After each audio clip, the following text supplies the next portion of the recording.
നമസ്കാരം, സ്ട്രൈക്ക് ടോക്കറാണ്.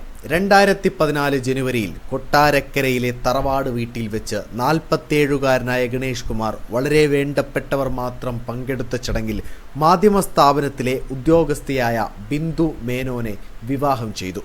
വീണ്ടും ചില ഗുരുതര പ്രശ്നങ്ങളുമായി വാർത്തകളിൽ നിറയുകയാണ് മന്ത്രി KB ഗണേഷ് കുമാർ.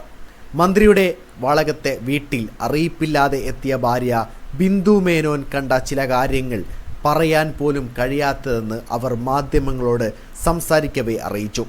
എന്നാൽ താൻ കണ്ട കാഴ്ചകൾ ഫോട്ടോ എടുത്തുവെക്കാൻ താൻ മറന്നില്ല. BJP നേതാവും മുൻ IPS ഉദ്യോഗസ്ഥയും തിരുവനന്തപുരത്തെ വാർഡ് കൗൺസിലറുമായ ശ്രീലേഖയുടെ നിർദ്ദേശപ്രകാരം പോലീസ് കൺട്രോൾ റൂമിൽ വിവരം അറിയിക്കുകയായിരുന്നു അവർ. സ്ത്രീകളുമായുള്ള വിഷയത്തിൻ്റെ പേരിൽ താൻ വഴക്ക് കൂടാറുണ്ട്. ഭാര്യയ്ക്ക് സംശയരോഗമാണെന്ന് വീട്ടുകാരോട് പോലും വിളിച്ചു പറയാറുള്ള ആളാണ് ഗണേഷ് കുമാർ എന്നും ബിന്ദു മേനോൻ. 2 ദിവസമായി ഗണേഷ് കുമാർ ബ്ലോക്ക് ചെയ്തിരിക്കുകയാണ്.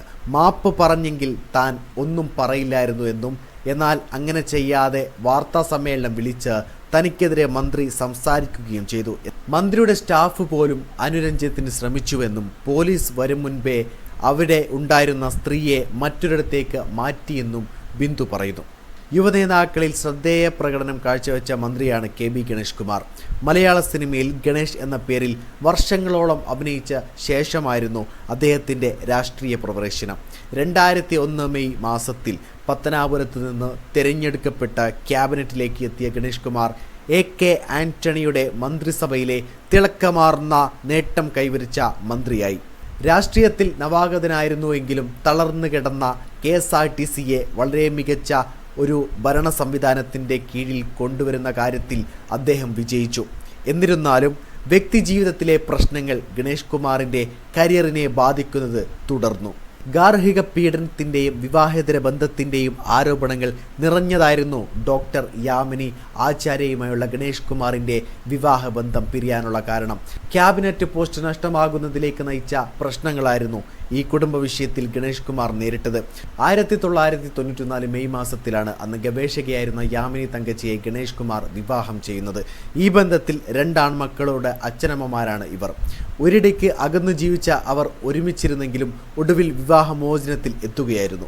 കാലേജ് ടൈംസ് റിപ്പോർട്ട് പ്രകാരം യാമിനി തങ്കച്ചി 200 മില്യൺ രൂപ വിവാഹമോചനത്തിനുള്ള ജീവനാംശമായി ആവശ്യപ്പെട്ടിരുന്നു. ഇതിൽ ഇടക്കാല ജീവനാംശമായി 25 മില്യണും ആവശ്യപ്പെട്ടു. ഗാർഹിക പീഡനം ആരോപിച്ചാണ് യാമിനി തങ്കച്ചി വിവാഹമോചനം ഹർജി സമർപ്പിച്ചത്. അന്നത്തെ മുഖ്യമന്ത്രി ഉമ്മൻചാണ്ടിയുടെ മുൻപാകെ യാമിനി തങ്കച്ചി രേഖാമൂലം പരാതി നൽകി. തുടർന്ന് 2013 ഏപ്രിൽ മാസത്തിൽ ഗണേഷ് കുമാർ മന്ത്രിസ്ഥാനം രാജിവെച്ചു. കേസ് കോടതിയിൽ എത്തിയെങ്കിലും തിരുവനന്തപുരത്ത് അവർ താമസിച്ചിരുന്ന വീടും വലിയ ഒരു തുകയും നഷ്ടപരിഹാരമായി നൽകിയ ശേഷം യാമിനിയിൽ നിന്ന് ഗണേഷ് കുമാർ വിവാഹമോചനം നൽകി. നഷ്ടപരിഹാരം നൽകിയ ശേഷം 2013 അവർ വിവാഹമോചിതയായി. 2014 ജനുവരിയിൽ കൊട്ടാരക്കരയിലെ തറവാട് വീട്ടിൽ വെച്ച് 47കാരനായ ഗണേഷ് കുമാർ വളരെ വേണ്ടപ്പെട്ടവർ മാത്രം പങ്കെടുത്ത ചടങ്ങിൽ മാധ്യമ സ്ഥാപനത്തിൻ്റെ വിദേശ വിഭാഗത്തിലെ ഉദ്യോഗസ്ഥയായ ബിന്ദു മേനോനെ വിവാഹം ചെയ്തു. വളരെ കുറച്ചു പേർക്ക് മാത്രമേ ഇവിടേക്ക് ക്ഷണമുണ്ടായിരുന്നുള്ളൂ. നിലവിലെ മന്ത്രിസ്ഥാനത്തിനായി സത്യപ്രതിജ്ഞ ചെയ്ത വേളയിൽ ബിന്ദു ഗണേഷ് കുമാറിനെ പ്രകീർത്തിച്ച് സംസാരിച്ച വാക്കുകൾ ശ്രദ്ധിക്കപ്പെട്ടിരുന്നു. വീഡിയോ ഇഷ്ടമായി ലൈക്ക് ചെയ്യുക, നിങ്ങളുടെ അഭിപ്രായം രേഖപ്പെടുത്തുക. കൂടുതൽ വീഡിയോസുകൾക്കായി ഈ ചാനൽ ഉടനെ സബ്സ്ക്രൈബ് ചെയ്യുക. This is strike talker signing off.